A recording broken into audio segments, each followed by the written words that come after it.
Hello साथी, के तपाईँ पनि कन्टेन्ट क्रिएटर हुनुहुन्छ र आफ्नो कन्टेन्टको कुनै पनि टेक्स्ट फोटोमा यस्तै किसिमको हाइलाइट गरेर देखाउन चाहनुहुन्छ तर सकिरहनु भएको छैन? यदि त्यसो भने तपाईँले एकदमै सही भिडियो छान्नु भएको छ। यस भिडियोमा तपाईँलाई सजिलो तरिकाले आफ्नो टेक्स्ट वा फोटोमा सजिलै हाइलाइट गर्ने तरिका सिकाइन्छ। त्यसको लागि अलिकति स्किप नगरिकन अन्तिमसम्म हेर्नुहोला। र हाइलाइट गर्नको लागि तपाईँलाई एउटा इन्सर्ट भन्ने भिडियो एडिटिङ एप र अर्को पिक्सल ल्याब भन्ने एप डाउनलोड गर्नुपर्ने हुन्छ, जुन तपाईँले सजिलै प्ले स्टोरमा पाउन सक्नुहुन्छ। भनेर भन्न चाहन्छु तपाईँलाई आजको हाइलाइट एडिटिङतर्फ।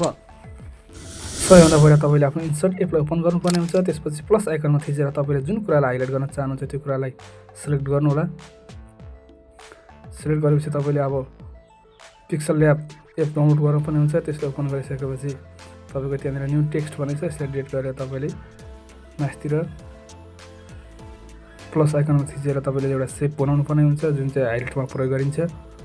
तपाईँले हाइलाइट गर्नुपर्ने लाइन जत्रो छ त्यो अनुसारको सेप बनाउनु पर्ने हुन्छ। त्यसपछि मैले चाहिँ मेरो लाइन अनुसारको सेप बनाउँदैछु र यति गरेपछि तपाईँले यसलाई कुन डिजाइन दिन चाहनुहुन्छ त्यो अनुसार डिजाइन दिनु होला। त्यसपछि तपाईँले कलरको अप्सनमा गएर कुन कलरको हाइलाइट गर्न चाहनुहुन्छ त्यो कलर चोइस गर्नु होला। मैले चाहिँ यहाँनिर पहेँलो चोइस गर्छु र लाइट ब्राउन कस्तो बनाउने त्यसलाई चोइस गरेर बनाउन सक्नुहुन्छ तपाईँले। त्यसपछि तलतिर कपी जस्तो ठाउँमा थिचेर ट्रान्सपरेन्ट भन्नेलाई टच गर्नु होला। यति गरेपछि तपाईँको जुन सेप मात्र सेप हुन्छ र पढाइ सजिलो हुन्छ। यति गरेपछि तपाईँ फेरि इन्सर्ट एपमा आउनुपर्ने हुन्छ। यति गरेपछि तपाईँले पिआइपी भन्ने अप्सन छ, त्यहाँ टच गरेर तपाईँले जुन सेप बनाउनु लागि त्यो सेपलाई लिनु होला। मैले लिइसकेँ र यसलाई जुन लाइनमा तपाईँले हाइलाइट गर्न चाहन्छ त्यो ठाउँमा लगेर राखिदिनु होला। मिलाएपछि तपाईँले ब्लेन्ड भन्ने अप्सन छ, ब्लेन्ड गरिदिनु होला। त्यसपछि चोइस गर्नु होला कुनमा राम्रो देखिन्छ।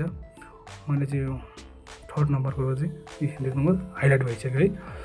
हाइलाइट त भयो, तर यसलाई अलिकति अझै राम्रो बनाउनको लागि तपाईँले यो हाइलाइटलाई एनिमेसन दिनुपर्ने हुन्छ।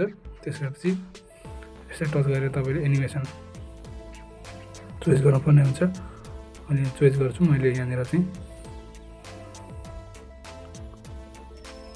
4 नम्बरको एनिमेसन चोइस गरेँ र तपाईँले यसलाई गर्नुमा तपाईँको हाइलाइट एकदमै राम्रो हुन्छ।